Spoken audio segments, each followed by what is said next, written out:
Alors, hello, bonsoir, salut, j'espère que tout le monde va bien. C'est Jack Highlander.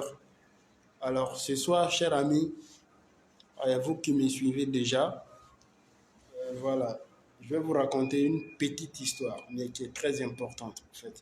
Ok? C'est l'histoire, comme je l'ai dit dans le titre de cette vidéo, c'est l'histoire d'un prisonnier célèbre. C'est un prisonnier qui fut célèbre à l'époque. Il s'appelle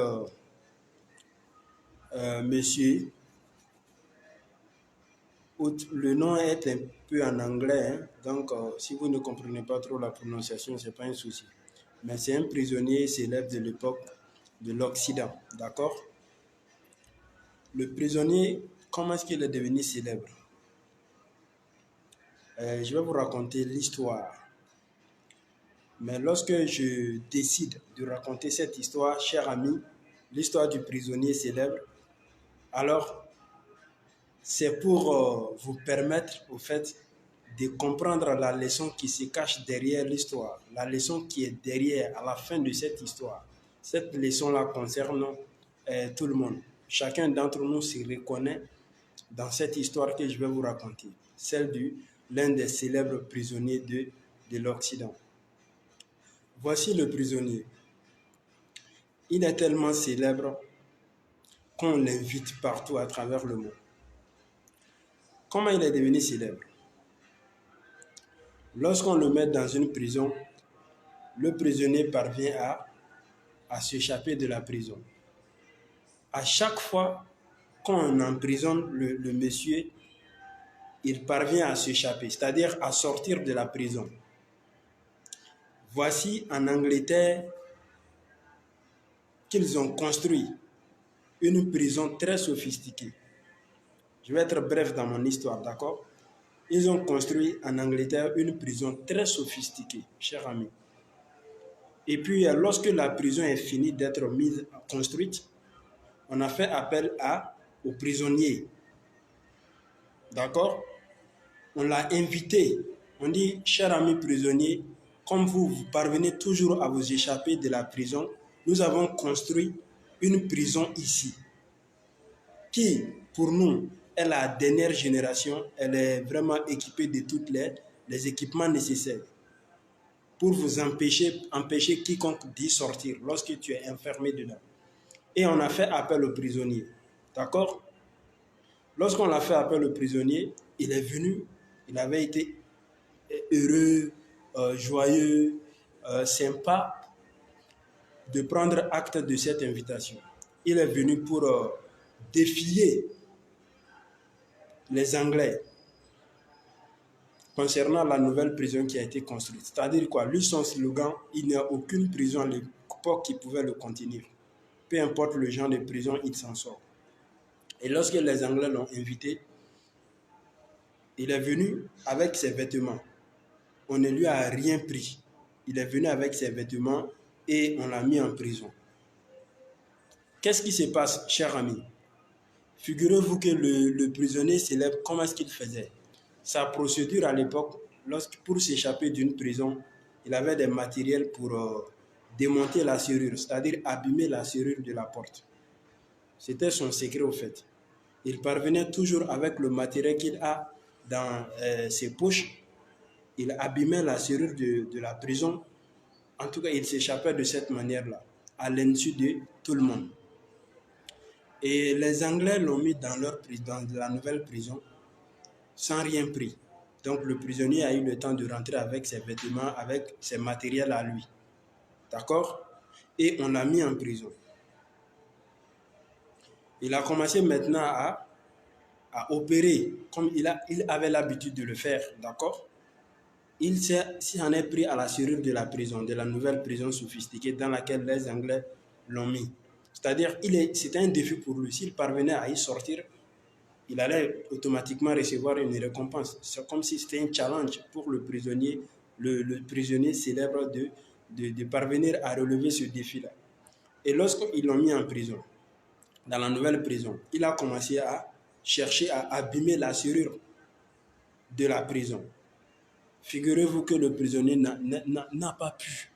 C'est-à-dire quoi? Il n'a pas pu parvenir à démonter, à abîmer la serrure pour y sortir de la nouvelle prison. Et au bout de quelques minutes, quelques temps, il a fini par tomber. Parce que la prison n'était pas tellement arriérée, donc l'air ne rentrait pas tellement. Donc il a été essoufflé au fil du temps et il est tombé. Lorsqu'il est tombé, alors les gens ont ouvert la porte et on a fait sortir le prisonnier.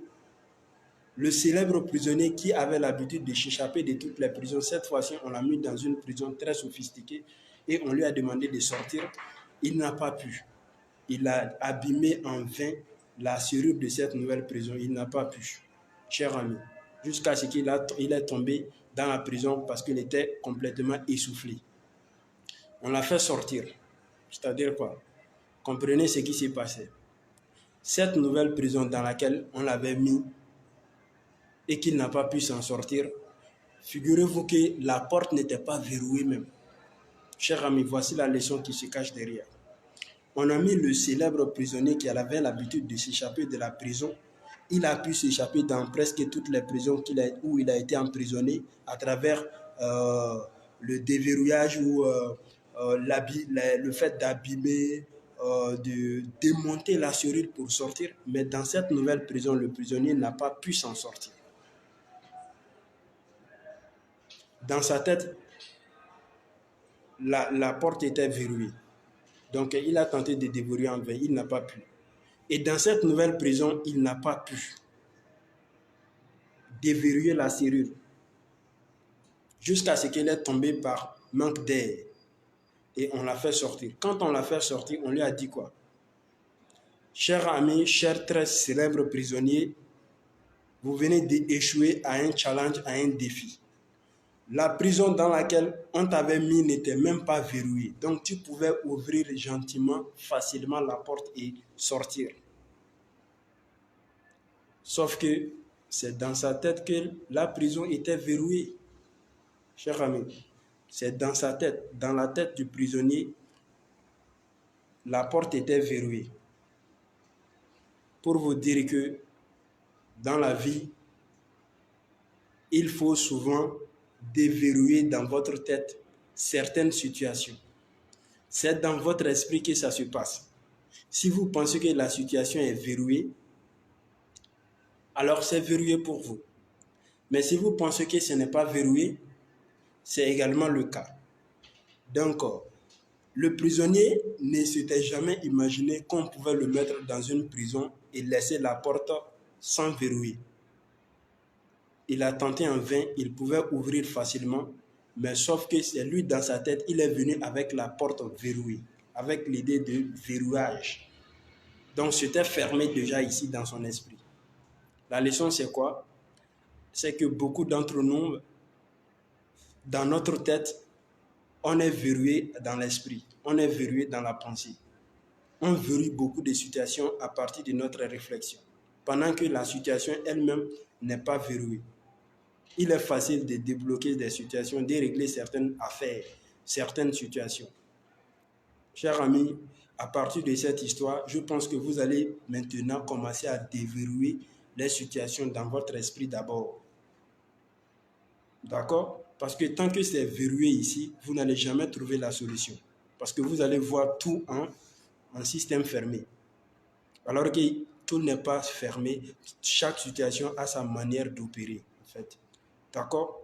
Donc, chaque problème a sa situation. Cessez de déverrouiller dans votre esprit, cessez de fermer les choses dans votre esprit. Cessez de déjà condamner avant de toucher à la situation, avant de chercher à résoudre la situation. N'empirez pas le tout dans votre esprit. Vous allez tenter d'ouvrir la porte comme il se doit. Maintenant, si vous ne parvenez pas, vous allez chercher à tenter de voir comment faire pour déverrouiller la serrure. Dans les affaires également, c'est pareil.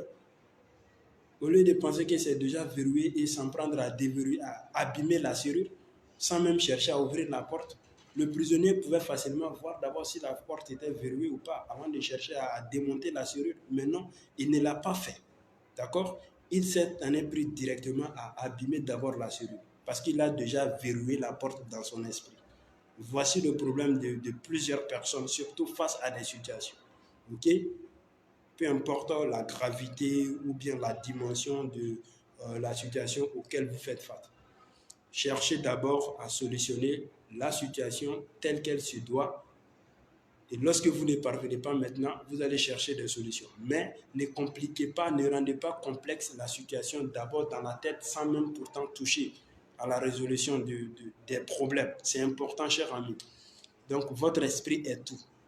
D'accord? Si vous pensez que c'est verrouillé, c'est verrouillé. Si vous pensez que ce n'est pas verrouillé, ce n'est pas verrouillé. Si vous pensez que c'est fermé, alors ce serait fermé. Si vous pensez que c'est ouvert, alors ce serait ouvert. Si vous pensez que c'est facile, ce serait facile dans votre esprit. Mais si vous rendez compliqué dans votre esprit, alors tout deviendra compliqué. C'est un peu la logique. D'accord? Alors, c'était pour vous dire que tout se passe dans l'esprit, tout se passe dans la pensée, tout se passe dans la tête. La pensée est tout, ce que tu penses, tu le deviens. Le pouvoir de la pensée positive est une source de réussite, est une source de bonheur. Le bonheur, il est relatif. Hein. Cher ami, c'était juste les quelques mots de votre ami, frère Jack Highlander. Et j'espère que cette histoire vous profitera et vous permettra de revoir votre manière d'analyser les situations. Sur ce, je m'arrête là en vous souhaitant une très bonne écoute. Au revoir, Jack Highlander, au prochain numéro.